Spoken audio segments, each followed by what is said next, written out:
আসসালামু আলাইকুম ওয়া রাহমাতুল্লাহ নাহমাদুহু ওয়া নুসাল্লি আলা রাসূলিহিল কারীম আম্মা বাদ আউযু বিল্লাহি মিনাশ শাইতানির রাজীম বিসমিল্লাহির রাহমানির রাহিম ইন্নাল্লাহা ওয়া মালাইকাতাহু ইউসাল্লুনা আলান নাবী ইয়া আইয়ুহাল্লাযীনা আমানু সাল্লু আলাইহি ওয়া সাল্লিমু তাসলিমা রাব্বিশরাহ লি সাদরি ওয়া ইয়াসসির লি আমরি ওয়াহলুল উকদাতাম মিন লিসানি ইয়াফকাহু কওলি।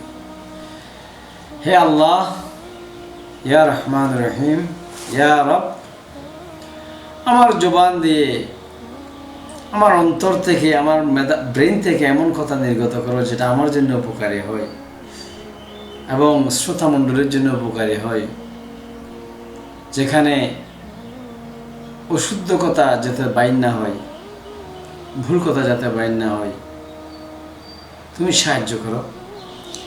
আস্তাগফিরুল্লাহ রাব্বি মিন কুল্লি যামবি ওয়া আতুবু ইলাইহি। হে আল্লাহ, প্রত্যেক প্রকার অপরাধ থেকে ফানা চাইতেছি, ক্ষমা চাইতেছি। আউযু বিল্লাহি মিনাশ শাইতানির রাজীম। শয়তানের ওয়াসওয়াসা থেকে, শয়তানের দৌরাত্ম্য থেকে ফানা চাইতেছি, আশ্রয় চাইতেছি তোমার কাছে। রব্বি জিদনি ইলমান, জ্ঞান দান করো যাতে জ্ঞানের মাধ্যমে মানুষকে অন্ধকারাচ্ছন্ন অবস্থা থেকে আলোকিত অবস্থায় আনার একটা পথ নির্দেশিকা খুঁজে বের করতে পারি। সম্মানিত শ্রোতামণ্ডলী, সম্মানিত দেশবাসী, কথা বলে আসতেছিলাম সুখের সংসার বা সংসারের সুখ, এই বিষয়কে ঘিরে। এর আগে আমি পরপর 3টি উপস্থাপনা করেছি। প্রত্যেক জায়গায় সংসার বা পরিবার বা সুখ এই নামগুলো ব্যবহার করা হয়েছে।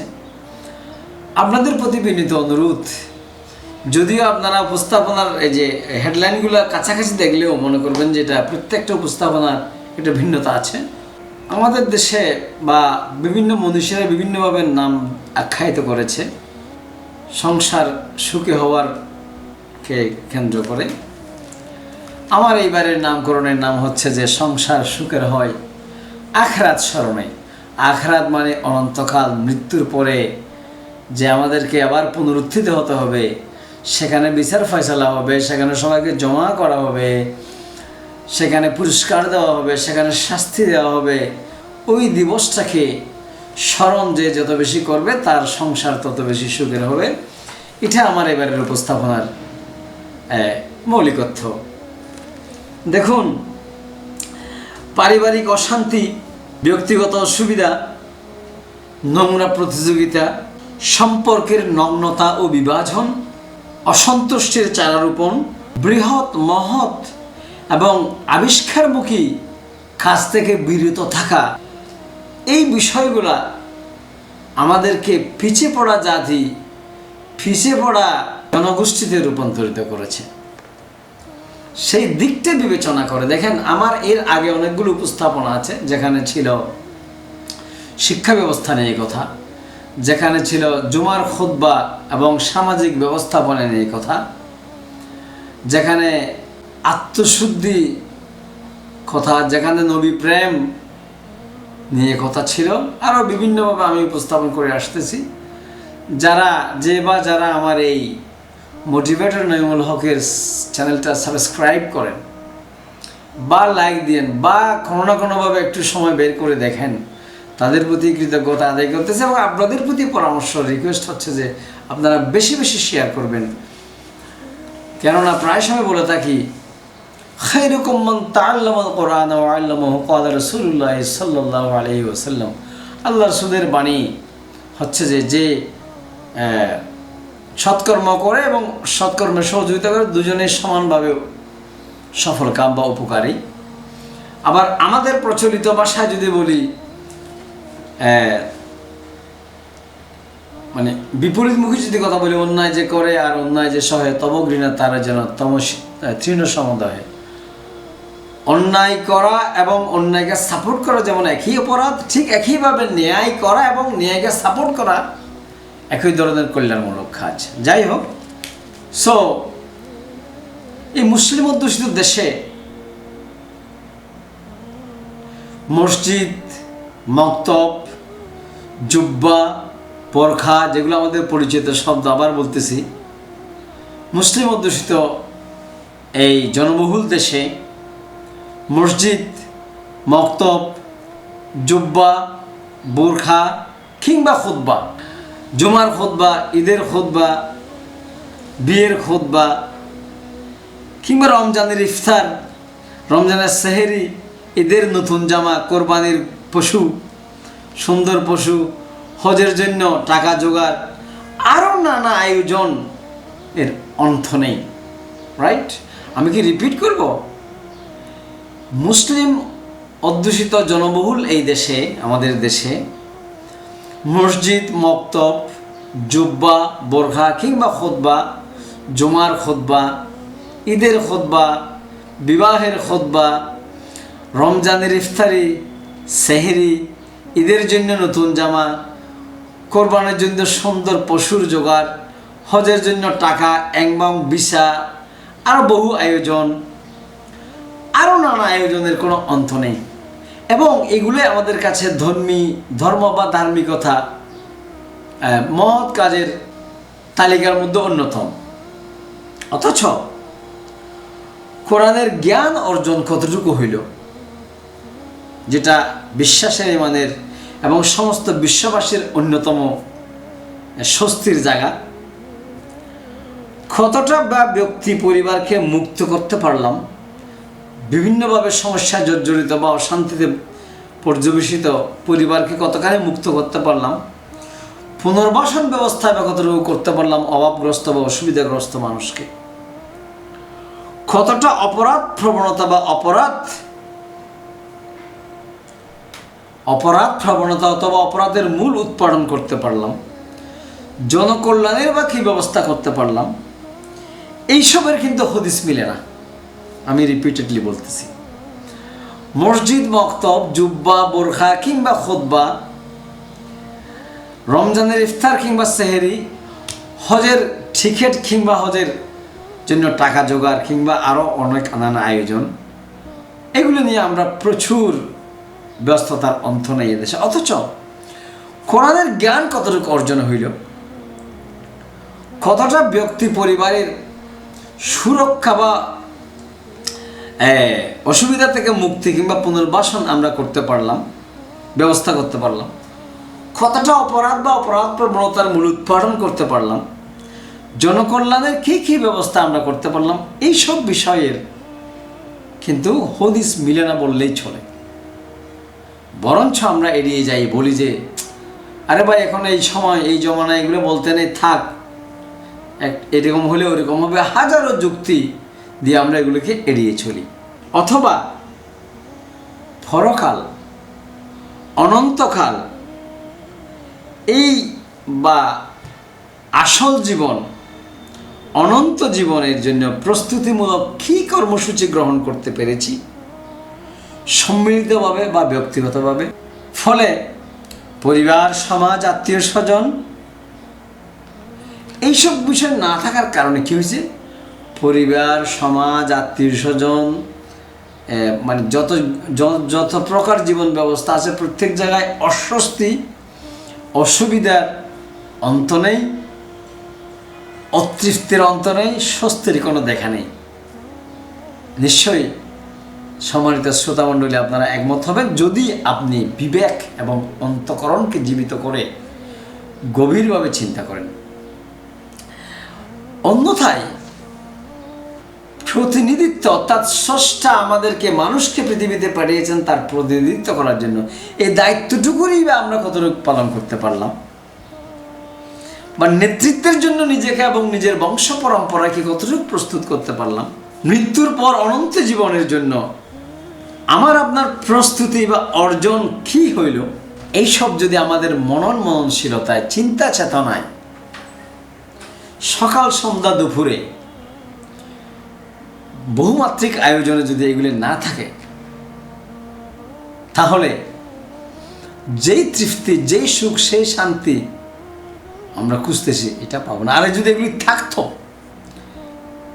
এবং এগুলির মৌলিক কথা হচ্ছে এগুলি সবগুলির বিনিময়ে আখিরাতকে স্মরণ করা বা আখিরাতের সামান জোগাড় করা, এগুলি যদি থাকতো তাহলে আমাদের আজকের সুখ বা সমৃদ্ধ পরিবার খুব বেশি দুর্বোধ্য হতো না। সেজন্য আল্লাহ পাক সুবহানাহু ওয়া তাআলা কোরআনের মধ্যে ডাক দিয়ে মানুষকে সতর্ক করে বলছেন কি, সূরা হাশর 18 নম্বর আয়াত। আপনারা প্রায় সময় পড়তেন সূরা হাশরের পরিচিতি মনে জানেন? আর যারা স্পেশালি মসজিদে নামাজ পড়েন সকালবেলা কিংবা কোনো কোনো মসজিদে দেখছে আসরের পরে সূরা হাশরের শেষের 3 আয়াত তেলাওয়াত করা হয়, এটাই সেই হাশর। অর্থাৎ যেটাতে আমরা প্রায় সময় জানি, বুঝি না বুঝি যেটা পড়ি, হুয়াল্লাহুল্লাযী লা ইলাহা ইল্লা হুয়া আলিমুল গায়বি ওয়াশ শাহাদাতি হুয়ার রহমানুর রহিম। এই আয়াতটুকুন যেই সূরাতে তেলাওয়াত করা হয় সেই সূরার নাম হাশর। হাশর শব্দ অর্থ একত্রিত হওয়া বা জমা হওয়া, অর্থাৎ যেদিন আল্লাহ পাক সুবহানাহু ওয়া তাআলা মানুষকে একত্রিত করবেন সেই নামে একটা সূরা আছে, সেটার নাম হচ্ছে হাশর। আরও বিভিন্ন নামে আছে। সেই সূরার 18 নম্বর আয়াতে মানুষকে সুখী পরিবার, সুখী সমাজ গঠনের জন্য, আমি আবার বলতেছি, আখিরাতের স্মরণ যত বেশি বৃদ্ধি পাবে মানুষ মাঝে, অনন্তকালের স্মরণ যত বেশি বৃদ্ধি পাবে, অর্থাৎ মানে আসল জীবন যেখানে আল্লাহর সাক্ষাতের জীবনের প্রস্তুতি এবং জিকির বা স্মরণ যত বেশি বৃদ্ধি পাবে তত বেশি সুখের সংসার তৈরির জন্য সহজ হয়ে যাবে। সূরা হাশরের মধ্যে কি বলছেন? ইয়া আইয়ুহাল্লাযীনা আমানুত্তাকুল্লাহা ওয়ালা তানজুর নাফসুম মা কদ্দামাত লিগাদিন ওয়াত্তাকুল্লাহ ইন্নাল্লাহা খাবীরুম বিমা তা'মালুন। হে বিশ্বাসীগণ, বিশ্বাসীগণের ডেফিনেশন আমি প্রত্যেকবার যদিও দিয়ে থাকি। বিশ্বাসীগণ মানে প্রথমত এই কোরআনটা আল্লাহর থেকে নাজিল হয়েছে। কোরআনে বর্ণিত সমস্ত কথাবার্তা হচ্ছে মানুষের সঠিক জীবন পদ্ধতি বা পথের পাথেয়। মৃত্যু পরবর্তী একটা অনন্ত জীবন আছে যেখানে আল্লাহর সাক্ষাৎ, আমাদের জীবনের দৈনন্দিন কর্মকাণ্ডের একটা কি হবে, রিভিউ হবে, বিচার কার্যালয় হবে, পুরস্কার বা শাস্তির আয়োজন হবে। এইগুলাকে যারা বিশ্বাস করতেছি তারাই বিশ্বাসী, তারাই ইমানদার বলা হচ্ছে। ইয়া আইয়ুহাল্লাযীনা আমানু, তাদেরকে বলা হচ্ছে হে ইমানদারগণ, হে বিশ্বাসীগণ, তোমরা আল্লাহ তাআলাকে ভয় করো, স্মরণ করো, মেনে চলো। প্রত্যেকটি মানুষ, নট একজন দুজন, সমস্ত মানুষ, আগত গত এবং বর্তমান সমস্ত মানুষকে ড্রেস করে বলে, হে মানুষ, প্রত্যেকটি মানুষের লক্ষ্য করা উচিত আগামীকাল অর্থাৎ আল্লাহর সাক্ষাতের দিন, মৃত্যু পরবর্তী সময়, মৃত্যু তো যে কোনো সময় হতে পারে, আল্লাহর সামনে পেশ করার জন্য সে কি কি জীবন পদ্ধতি, কি কার্যকলাপ রেডি করেছে। তোমরা আল্লাহকে মেনে চলো, ভয় করো, করতে থাকো। তোমরা যা কিছু করছো অবশ্যই আল্লাহ তাআলা জানেন। এই স্মরণটা যদি, এই জিকিরটা যদি, এই মননশীলতা যদি এটা আপনি ধারণ করতে পারি, আমার সংসার, আমার সমাজ, আমার পরিবার অটোমেটিকলি সুখ এবং শান্তিতে সমৃদ্ধ হবে। ওয়ালা তাকুনু কাল্লাযীনা নাসুল্লাহা ফাআনসাহুম আনফুসাহুম উলাইকা হুমুল ফাসিকুন। তোমরা তাদের মতো হইও না যারা আল্লাহকে ভুলে গেছে, অতঃপর আল্লাহ তাআলা তাদেরকে ভুলিয়ে দিয়েছেন। আসলে এরাই হচ্ছে গুনাহগার এবং ক্ষতিগ্রস্ত। অতএব আমাদের সুখ, পরিবারের সুখ, সমাজের সুখ, সুখের পরিবার যদি আমরা পেতে চাই, আমাদের এতক্ষণ যে উপস্থাপনা করলাম মৌলিক কথা হচ্ছে যে আমরা আখিরাতমুখিতা, আখিরাত স্মরণটাকে যত বেশি বৃদ্ধি করব তত বেশি আমাদের সুখ এবং সমৃদ্ধি আমাদের কাছে হবে।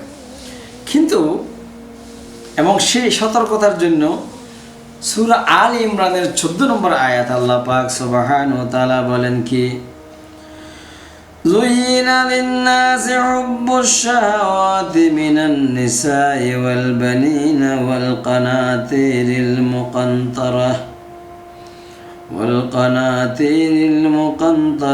من الذهب والفضة والخيل المصومة والأنعام والحرث ذلك متاع الحياة الدنيا والله عنده حسن المآب।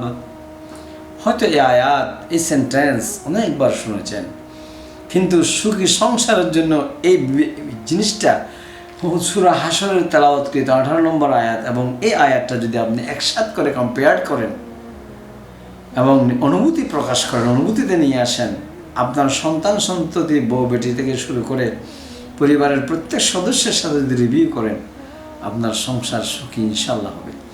এর বাংলা সরল অনুবাদ হচ্ছে যে নারী জাতির প্রতি ভালোবাসা, মোহচ্ছন্নতা, সন্তান সন্ততির প্রতি ভালোবাসা, অনেক বেশি সোনার উপর টাকা পয়সার দালান কোঠা, ভালো উন্নত মানের গাড়ি, বাহন কিংবা গৃহপালিত ফার্ম, অত্যন্ত অনেক বড় বড় এগ্রো আছে, তারপরে বিশাল ফসলের মাঠ, এগুলি সব মানব সন্তানের অর্থাৎ মানব জাতিকে পৃথিবীতে বসবাসের জন্য লোভনীয় এবং খুব আকর্ষণ চিত্ত করে রেখেছেন। এটা আল্লাহ পাকের একটা কুদরতি বৈশিষ্ট্য। সাথে সাথে এইও বলেছেন কি, আসলে এগুলো হচ্ছে পার্থিব জীবনের কিছু ভোগ সামগ্রী মাত্র, অস্থায়ী জীবনের। আর উৎকৃষ্ট আশ্রয় তো, উৎকৃষ্ট জীবন তো হচ্ছে একমাত্র আল্লাহ তাআলার কাছে রয়েছে। অতএব আমার আপনার সংসার সুখের হওয়ার জন্য সূরা হাশরের 18 নম্বর আয়াত এবং সূরা আল ইমরানের 14 নম্বর আয়াতকে একসাথে করে যদি আমি আপনি সতর্কতা অবলম্বন করতে পারি, এরপরে যদি আমরা একটা সূরার কথা বলি, প্রায় সময় বলে থাকি একটা অধ্যায় সূরা তাকাসুর।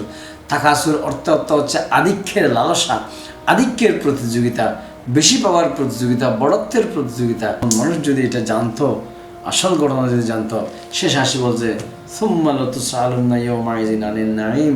এই পুরো পৃথিবীর যত সৌন্দর্য, ভোগ্য উপভোগ্য বিষয় আছে, সব কিছু জবাবদিহি সেদিন করতে হবে। এই তিনটা বিষয় যদি মাথায় রাখি, সুখের সংসার বেশি দূরে নয়। আল্লাহ কবুল করুক, আমিন। আসসালামু আলাইকুম।